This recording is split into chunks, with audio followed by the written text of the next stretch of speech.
आज मैं आपको हिंदुस्तान के ऐसे बादशाह के बारे में बताऊंगा जिसके इंसाफ की दुनिया आज भी मिसाल देती है। ये इतिहास के पन्नों से तो हटा दिया गया, लेकिन जो इंसान निष्पक्ष और हक परस्त होता है उसका इतिहास लोगों के दिलों से कभी नहीं मिटाया जा सकता। पूर्व बादशाह औरंगजेब आलमगीर थे, जिनका इंसाफ देखकर पंडित इतने खुश हुए कि जिस जगह औरंगजेब ने नमाज पढ़ी उस जगह पर पंडितों ने एक मस्जिद तामीर करवा दी।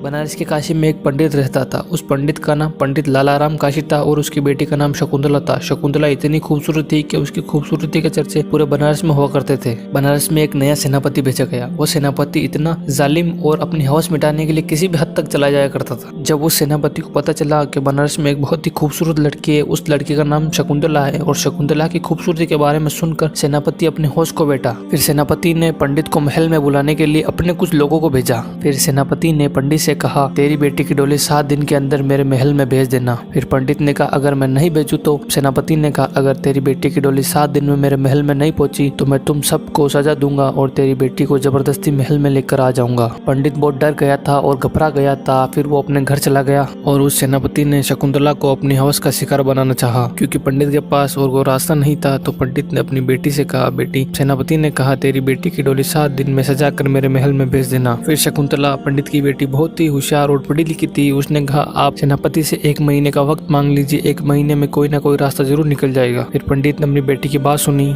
फिर पंडित सेनापति के पास गया और सेनापति के पास जाकर कहा कि 7 दिन का वक्त कम है, मुझे 1 महीने का वक्त चाहिए। 1 महीने में मैं अपनी बेटी को सजा कर आपके महल में भेज दूंगा। सेनापति खुश हुआ कि पंडित मान गया और उसने कहा, ठीक है, 1 महीने में तेरी बेटी को मेरे महल में भेज देना। फिर पंडित अपनी बेटी के पास गया और जाकर कहा कि हमें 1 महीने का वक्त तो मिल गया है, अब तुम क्या करोगी 1 महीने के अंदर? वो सेनापति बहुत ही जालिम है और वो अपनी हवस मिटाने के लिए किसी भी हद तक जा सकता है। फिर शकुंतला ने अपने पिता से कहा, मुझे मुगल शहजादे का लिबास चाहिए। और फिर जैसे शकुंतला ने मुगल शहजादे का लिबास पहना, अपनी सवारी लेकर वो दिल्ली की तरफ रवाना हो गई। कुछ दिनों के बाद शकुंतला दिल्ली पहुंची और वो दिन जुम्मे का दिन था। और जुम्मे के दिन हजरत औरंगजेब आलमगीर नमाज के बाद जब मस्जिद से बाहर निकलते तो लोग अपनी फरियाद एक चिट्ठी में लिखकर मस्जिद की सीढ़ियों के दोनों तरफ खड़े रहते और हजरत आलमगीर वो चिट्ठियां अपने हाथ से लेते जाते और कुछ दिनों में फैसला फरमाते। हजरत आलमगीर किसी का फैसला तो फौरन ही कर दिया करते थे और किसी का फैसला कुछ दिनों में कर दिया करते थे। शकुंतला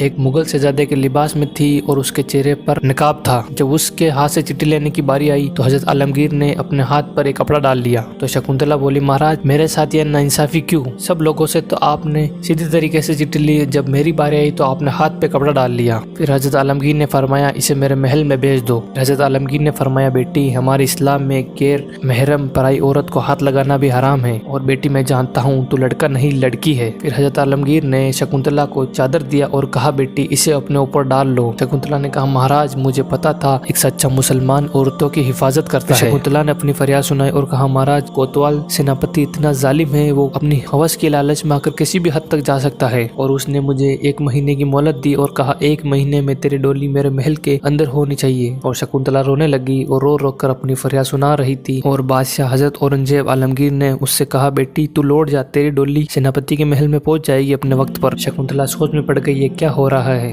जब शकुंतला से औरंगजेब ने कहा, तेरी डोली 1 महीने में सेनापति के पास पहुंच जाएगी, तो शकुंतला हैरान हो गई और परेशान होकर अपने घर लौट गई। जब घर लौटी तो उसके पिता पंडित लालाराम ने पूछा, क्या हुआ बेटी? तो शकुंतला बोली, मेरे पास एक ही रास्ता था, मैं हिंदुस्तान के बादशाह हजरत औरंगजेब आलमगीर के पास गई थी, लेकिन उन्होंने भी ऐसा ही कहा था कि डोली उठेगी, लेकिन मेरे दिल में एक उम्मीद की किरण है, वो ये है कि मैं जितने भी दिन वहाँ रुकी, बादशाह ने मुझे 15 बार बेटी कहकर पुकारा था और एक बाप अपनी बेटी की इज्जत कभी नीलाम नहीं होने देगा। और फिर वो दिन आ गया जिस दिन शकुंतला की डोली सज धज के सेनापति के महल में पहुंची। जैसे जैसे डोली महल की तरफ आ रही थी, सेनापति खुशी के मारे फकीरों को पैसा लुटा रहा था। सेनापति ने डोली देख के अपनी अय्याशी की खुशी में फकीरों को पैसा लुटाना शुरू कर दिया। जब सेनापति पैसे लुटा रहा था तब एक कंबल पोश फकीर, जिसने अपने चेहरे पर कम्बल ओढ़ रखी थी, उस फकीर ने कहा, मैं ऐसा वैसा फकीर नहीं हूँ, मेरे हाथ में पैसा दे। फिर सेनापति को गुस्सा आया, लेकिन उसने फकीर के हाथ में पैसे दिए। जब उस फकीर ने कमल हटा दी तो सेनापति देखकर हक्का बक्का रह गया, क्योंकि उस कमल में कोई फकीर नहीं बल्कि हजरत औरंगजेब आलमगीर खुद थे।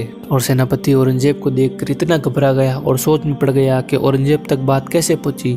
और हजरत औरंगजेब आलमगीर ने कहा, तेरी हिम्मत कैसे हुई मेरी हुकूमत में एक पंडित की लड़की की इज्जत पर हाथ डालने की। और वो गिड़गिड़ा कर माफ़ी मांग रहा था। और फिर आप हजरत औरंगजेब आलमगीर ने इंसाफ फरमाया। फिर औरंगजेब ने सेनापति को सजा दी। 4 हाथी मंगवा कर सेनापति के दोनों हाथ और पैर बांध कर अलग अलग दिशा में हाथियों को दौड़ा दिया। जब हाथियों को अलग अलग दिशा में दौड़ा दिया और सेनापति को चीर दिया गया। फिर हजरत औरंगजेब आलमगीर ने पंडित के घर पर एक चबूतरा था, उस चबूतरे के पास 2 रकात नमाज नफिल शुक्राने की अदा की और दुआ की, ए अल्लाह मैं तेरा शुक्रगुजार हूँ कि तूने मुझे एक गैर इस्लामिक लड़की की इज्जत बचाने के लिए इंसाफ करने के लिए चुना। फिर हजरत औरंगजेब आलमगीर ने शकुंतला से कहा, बेटी मेरे लिए पानी लेकर आना। फिर शकुंतला औरंगजेब के लिए पानी लेकर आई। फिर हजरत औरंगजेब ने पानी पिया और शकुंतला से कहा, बेटी जिस दिन दिल्ली में मैंने तेरी फरियाद सुनी थी उस दिन से मैंने कसम खाई थी जब तक तेरे साथ इंसाफ नहीं होगा मैं पानी नहीं पीऊंगा। और हजरत औरंगजेब आलमगीर ने जिस चबूतरे के पास नमाज पढ़ी, शकुंतला के पिता पंडित लालाराम ने और काशी बनारस के दूसरे हिंदू भाइयों ने उस चबूतरे के पास एक मस्जिद तामीर की जिसका नाम धनेड़ा की मस्जिद रखा गया है। और पंडितों ने ऐलान किया कि ये बादशाह औरंगजेब आलमगीर के इंसाफ की खुशी में हमारी तरफ से इनाम है। और सेनापति को जो सजा दी गई वो इंसाफ एक सोने की तख्त पर लिखा गया था और वो आज भी धनेड़ा की मस्जिद में मौजूद है।